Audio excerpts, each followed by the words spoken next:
Hi folks, you're with Tacitus today, your pushback channel, and thank you for joining this audio live stream. Please listen to this presentation as you would a radio broadcast.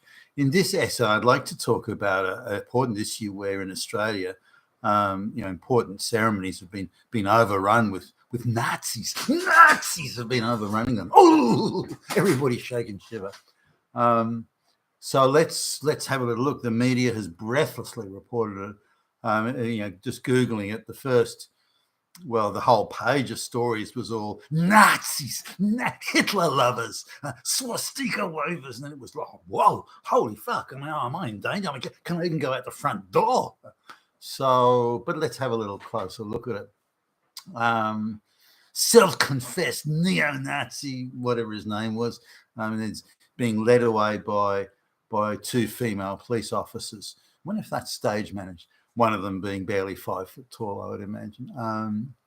Okay, let's get down to it now. A little bit of background here. In World War One, so we're talking a long time ago here. In World War One, Australian troops, along with other troops, but Australian troops attempted to storm the beaches of a small peninsula in Turkey called Gallipoli. Now, the idea was that if Gallipoli, which is near modern day Istanbul, if Turkey could be knocked out of the war and controlling that area of territory was thought that Turkey would be knocked out of the World War One because they're fighting on the German side, right? So this would be a significant sort of strategic masterstroke, or so it was perceived.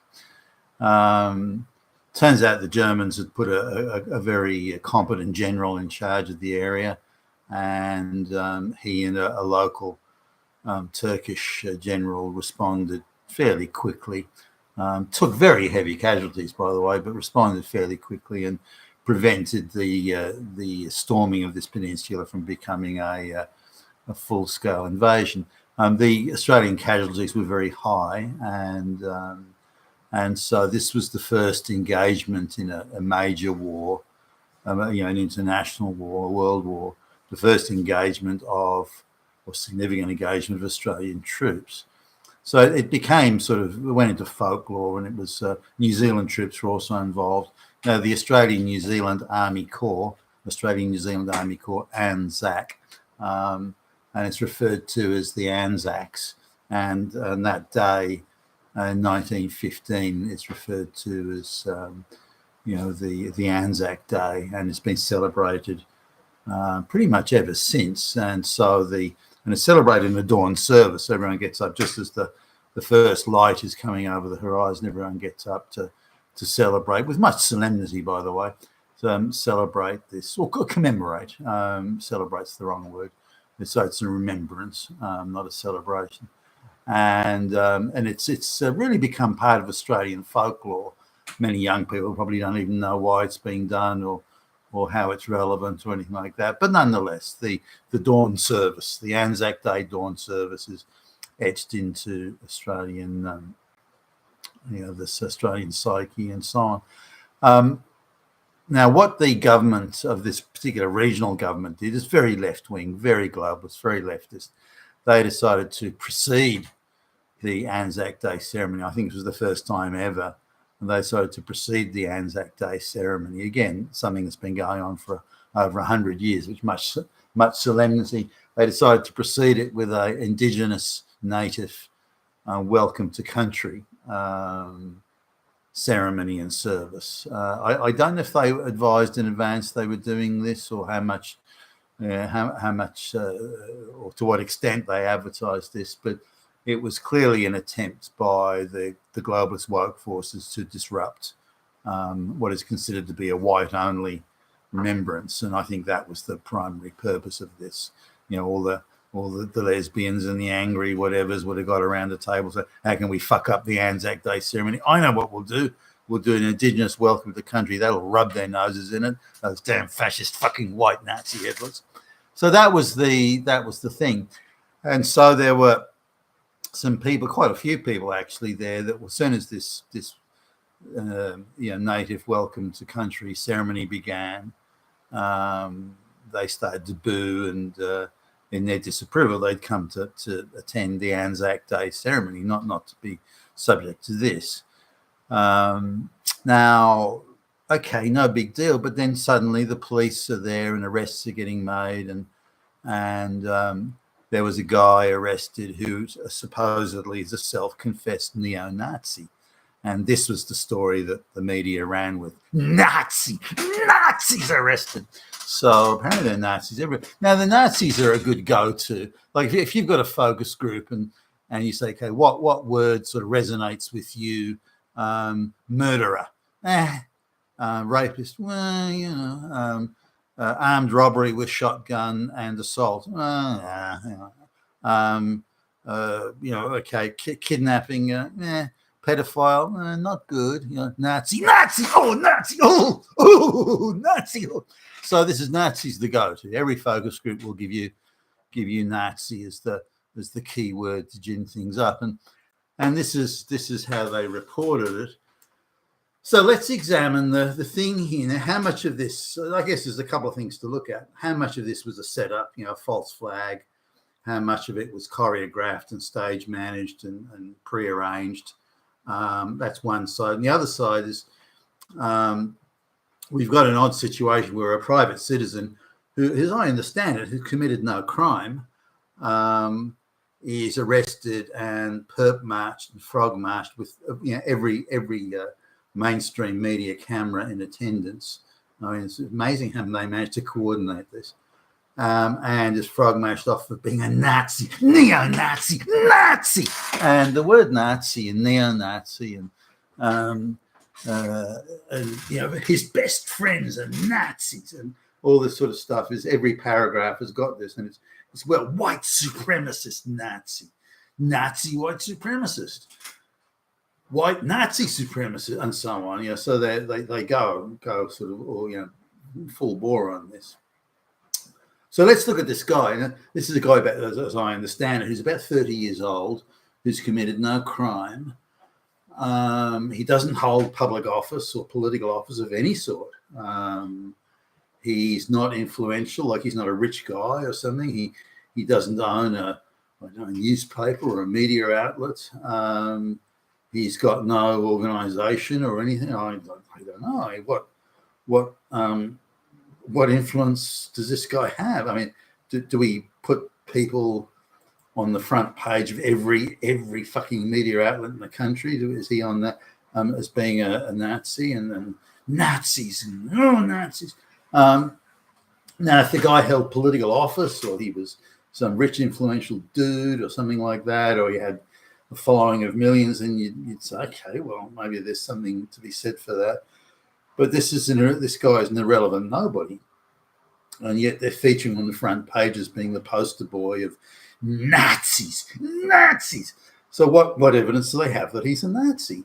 And can we define what a Nazi is? There's no attempt at this definition, by the way.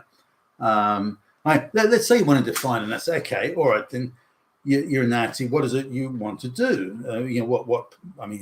Okay, let's suppose, you're the president or the prime minister or whatever. You're a Nazi. What do you want to do? There's no sort of explanation of that. The only thing they can point to is to say that he wants to reduce mass immigration. That makes him a fucking Nazi.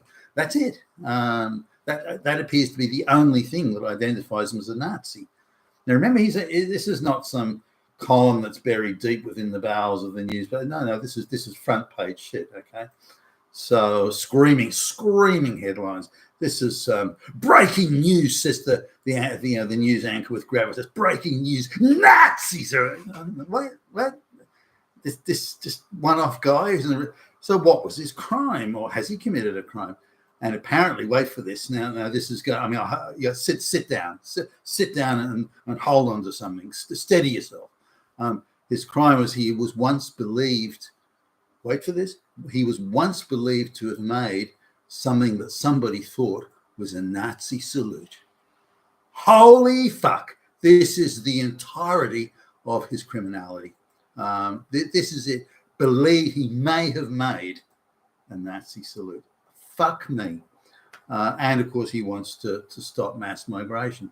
Well, you can't get any more of a Nazi than that, can you? I mean, gee. So, and then just to sort of throw it in a description, one of his friends, he's believed to be, not is, or proved to be, but believed to be associated with, Jimmy Jack or Billy Bob or something, and they're believed to be Nazis on what evidence nobody can really say. So that's it. That's it. And apparently he once said to somebody that he had sympathy for Nazis or something like that. And whether or not he did or didn't say that, no one really knows, but that's it. He is a fucking Hitler-loving, swastika-waving fucking Nazi, and he deserves front page billing. So the idea of ginning up is that we're surrounded by Nazis, white supremacist Nazis. They're just everywhere. I mean, man, you can go out the front door. Check under your bed before you get out, and look in your closet. And if you go reach in and try and grab your suit for the day or something, no, Nazi's waiting in there for you. The absurdity and the desperate attempt to gin up something out of nothing is palpable. They all had their instructions. Okay, you got to turn this into a real story. Okay, and people have got to be Nazis, Nazis, fuck me, Nazis. And so this irrelevant guy who's got no power, influence, money, or anything at all somehow is the poster boy for Nazis. He's obviously a straight white guy, of course, but as far as anyone can tell, he's not committed any crime or done anything. The people, the pro-Palestinian mobs that were running around and fighting and trashing things and this sort of thing. No, they're all fine. Yeah, who cares about them? This is the guy we really need to be watching. And then now remember, this is a dawn service, so the light is just starting to come over the horizon. It's too dark to take photographs, but somehow the mainstream media cameras are focused on the crowd, but on this guy. Somehow they're all the cameras are pointing on this guy. How would they know where he was in that light?